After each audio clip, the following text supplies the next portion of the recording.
Well, a jingle hello to everyone joining us for the festive season on Sequel Pitch for episode 58. Episode 58. Yeah. End of 2022. We are thrilled to have you all with us, as always. I'm Drew Toynbee. I'm back hosting after a bit of time off and stuff, and now I'm back and I'm very happy to be here. And I'm very happy to be here with my illustrious co-hosts. First off, joining me, we have the workaholic dad who needs to learn that deep down he's already enough. It's Matt Rushton. Yeah, oh, wait. We have the criminally insane mailman who, honestly, you just don't know what he'll do next. It's Andy Henry. Hey, careful, I'll blow up this podcast with a bomb. And the grubby conman mall Santa, Ross Harmston. Yeah, come and sit on my lap.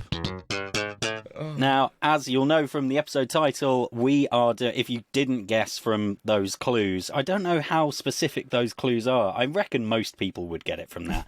We are doing this week the 1996 American family comedy Christmas classic Arnold Schwarzenegger vehicle, Jingle All the Way. As always, we do our 60-second synopsis just in case you haven't seen the movie and you want to know what happens before we get to our reviews and our pitches. So I'm going to read it off. We're trying something new here. If it goes over 60 seconds, we're going to speed it up a bit. So if it goes a bit funny, it's because my summary was not short enough. So here we go. Workaholic Minneapolis mattress salesman Howard Langston misses his son Jamie's karate class graduation ceremony, and so, to make it up to him, promises to get him the hottest toy, Turbo Man, for Christmas. His wife Liz reminds him that she asked him to get one 2 weeks ago, but now it's a day before Christmas Eve and he forgot. Telling no one, Howard goes off around the city looking for one after promising Jamie he would make it to the holiday parade in the city that afternoon. What follows is a madcap journey involving a gang of criminal con-men Santas, repeated run-ins with a criminally insane mailman, a literal mail bomb, various car mishaps, and his divorcee neighbour Ted trying to muscle in on his wife Liz. After accidentally setting Ted's house on fire trying to steal the Turbo Man that he'd bought for his own son, Howard is caught and Liz goes with Ted and Jamie to the parade. Howard realises that he can't break another promise to Jamie, so goes after them and ends up starring in the parade as Turbo Man. Whoa! Myron the crazy mailman comes back and endangers the life of a child, Jamie, trying to get the Turbo Man doll for his own son, but Jamie tells him he can keep it because he has the real Turbo Man all the time, his dad. Then, in a post-credits scene, we realise that Howard was so busy getting Jamie's present that he forgot to get one for Liz. Oh, what a dick. Indeed. Oh my god. So, classic kind of 6, 7, 8 years old movie for us. I'm going to start at the top of my screen. Andy, what are your memories of this film? Did it live up to what you remember from when you were younger? It was a bit of a classic. I think must have been one we watched every year in the house just because it's a semi-family friendly, now watching it again, film. And I remember it being good, and I remember it being a bit funny and a bit silly and all that lot, and watching it again, oh my god, I love this movie. It could be my new favourite Christmas film. I think it's ridiculous in the perfect way. Everything. Wow. It's not great. It's not like a great movie. I just had so much fun watching it. It surpassed expectations in every way possible. Wow. Okay, Matt, what was your initial reaction after watching it? Yeah, I watched it a few times as a kid, and I watched it once as an adult, and I wish I was a kid again because I really wasn't that bothered about this movie this time round. I have a couple of issues with this movie. Okay, we will cover that presently. And Ross, our resident Arnie expert, how do you take Arnie's Christmas family movie? Well, see, this is it. I love Arnie. I love all of Arnie's films, and it's got everything you need. It's got Arnie. He's not it's not as memorable as like many of the other Arnie films, but there are some, great quotes that you can, remember. I was going to ask, what's your favourite Arnie quote from this movie?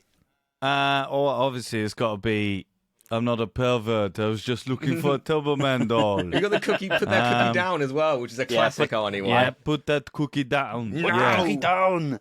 Yeah. I think watching it, he's a questionable father, but Terrible father. I love it. Hey, he wants to get his Turbo Man doll, and he'll do anything to get that doll. Short of being a good father to begin with. Yeah. He's a much better criminal than he is father. Let's put it that way. Yeah. He just performs best under pressure. Yeah, exactly. So yeah, I enjoyed this movie, and you'll see what I give it in terms of my score. But yeah, I like this movie. I loved it. Well, I love it. I love the fact that it's a nice Christmas movie to put on. I mean, it's just set in. It's not really. There's not really much Christmassy. It's about a Christmas toy, but that could be more to do with like it's as commercialism Christmas and as stuff Die like Hard that. is, for fuck's Well, sake. Like, It's about Yeah. It really is like it's a good thing they have the turn at the end where Jamie's like, I don't need the toy because I've got my dad, but it is still that his dad is the living embodiment of this monument to capitalism, which is Turbo Man. Yeah. And I love that line as well. it's- He's like, I've got the real Turbo Man at home and stuff. He's like, no, you don't. As soon as you take the costume off, You don't. he's back to being your shitty not- dad. So Yeah, he's not keeping it. And He's not keeping that. We've all said this like behind this before we got on and stuff, just how he doesn't learn a lesson towards the end. You know, that typical time when the main character is supposed to go like, oh, I'm a bad dad. He does kind of, I guess, when he tries to nick the toy from Ted's. But then he's like, oh no, I'll put it down. But yeah, but then he that's literally still not being a good dad. No, that's just being a nice, a normal, kind person. But like at the end, he literally gets carried away by a crowd of people. And then you watch it again, and then the only thing he says is like, "Oh, I've neglected you and Jamie, but that's going to stop now." And it's like he said that so many times before. yeah, that's like, a load of shit. This is one of my biggest problems. Yeah. Like, I have to take the vote because this is one of my biggest things. Liz is a fucking joke of a character. Like, oh my god, the fact that she puts up with this husband, he is a pathetic dad and a rubbish partner. And he yet is like she the biggest constantly mattress puts up with salesman him. in New York. I don't give a All shit. right? Like she's Minneapolis. purely Minneapolis, there sorry. for his All looks. She is not there for a supportive figure. Yeah, because she hasn't that got is anything. definitely true. Right, Tim for me is the unsung hero of this film, albeit a very creepy unsung hero, but he is the unsung hero. He's a single Ted, dad. you mean? Ted, Tim, Ted. Tony. Ted. Oh, He's not that important. Ted is the unsung hero here because Yeah. he's a single father.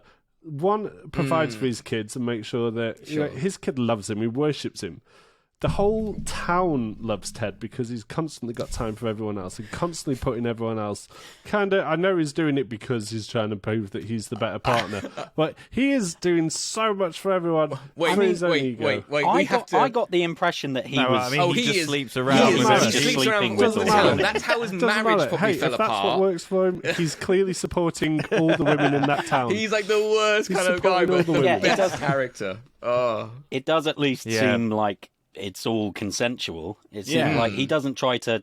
He does kind of forcibly kiss Liz, Yeah. but he doesn't He gets- chase after her when she yeah. says he no. gets gifts from the other That's- women in the neighborhood at the start and stuff, and like, Yeah. that's quite funny. But like, I definitely think that's how his damning with faint praise, isn't it? Yeah. Oh, he doesn't chase after her once she has to slap him off for kissing her. It's oh man, it's such a shame. Like hearing Phil Hartman's voice, and you see his face, and you're like, "That's fucking Lionel Hutz. Yeah. that is Lionel Hutz." And the Troy fact that, McClure as well. yeah, exactly. And the fact that he's not around anymore is a real crime. Yeah, he's perfect casting for that. Yeah. That Yes. that role and Sinbad. Yeah, Oh, I mean, what a weird choice as well. Who But his, thought like, Sinbad his- would be good for this? Not that he was bad. his actual like story is really like sad. Yeah. Yeah, Like- it's desperately sad. Yeah, They you're make like- him the villain, and it's like, oh my god, this workaholic, this guy who has to work all the time, not because he loves his job like Arnie, but because he's not Fucked by paid the very system. well, and is separated, and is just trying to desperately prove that he's a better father than his own father. Like, that's a really sad, dark drama movie. Yeah. And so they're just like, oh, well, we can't let it be too sad, so let's make him mental. Like, We all know the villain Hey, in this movie is there- Arnold he- Schwarzenegger. That's all I'm saying. Yeah, absolutely. What a nod. Yeah. Poor Sinbad. I wanted to ask you guys, who's your favourite cameo that isn't a cameo? Because actually, there's a bunch of like people who became way more famous after this who show up, and but they are cameos, but they're just bit parts because they were relatively unknown. I wanted to know if any of you guys spotted them. I know. Well, you've obviously got Anakin. Yeah. Is that after Star Wars or before? This was 3 years before Funny because he was better episode in 1. this. And he does do. Yeah, I can say it does kind of show it's down to the writing and directing because he is. Well, He's much better in this. Yeah. I mean, obviously, being a massive wrestling fan, Here it is. there is Paul White, aka the Big Show, Big Show. as the big center, It is brilliant. which is amazing. I was watching it, and I'm pretty sure that actually I'd read that bit of trivia before, or I'd watched it before and gone, "Hang on, is that from Big Show?" But I had to check it again because you see his eyes, and growing up on wrestling in the 90s, like those eyes were Big Show, terrifying. It's like, yeah, it's Big Show. In the same scene, you've got Vern Troyer, who was Mini-Me in Austin Powers. Yeah. Belushi. You've got Chris Parnell, who plays Yes. Jerry. His first in, movie appearance. in Rick and Morty. Also, the woman in the fur coat who gets the Turbo Man in the first toy shop is the woman who does the voice of Lisa Simpson. Oh wow. Wouldn't have known that. But obviously you wouldn't necessarily recognise her. That is all down to IMDb. But yeah, some interesting little... And of course, Rita Wilson, who plays Liz, is Tom Hanks' wife in real life. The radio Returning station, Rita Wilson. I can't remember the actor's name, but he was pretty famous. He was Reverend Green, I think, in Clue, which is an even worse film to reference because it was before this fucking film came out. So, So he peaked at this film, right? The story, is like, it goes a bit weird after he goes to the weird, like, Santa Mafia, like, people, like, that bit was a bit odd. I mean, the whole thing is obviously farcical, but, like... what was so odd with it? Like, I just think it's just a bit, like, are they Santas, like, or are they just... that operation? Yeah, they're more Santas. How does one small city support that many mall Santas? Commuter route. yeah. It's on a Or commuter reasonable route. sized city. I have to say, I completely agree, Ross. It all ties together in the final act with him being Turbo Man and actually having the wrist discs and a functioning jetpack. Jesus, military that grade caused style, someone- like jetpack. Yeah. Caused the previous person to have a coma, or some Yeah, shit. yeah, that's a And great line. That sequence where he's like flying all around the city and he goes full speed into a wall and stays ramrod straight going into it, and like that finally is like, this is the tone we wanted for the whole movie, and it kind of makes the rest of it make sense. It makes Sinbad make sense.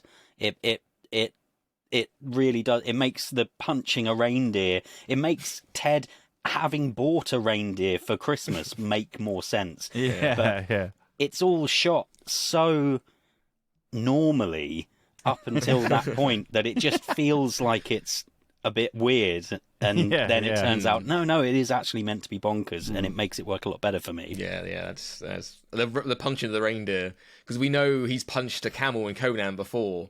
Oh yes. So I thought he's punched other animals, but I think these are the only two he's done, which is, I guess, a good thing. Reporting.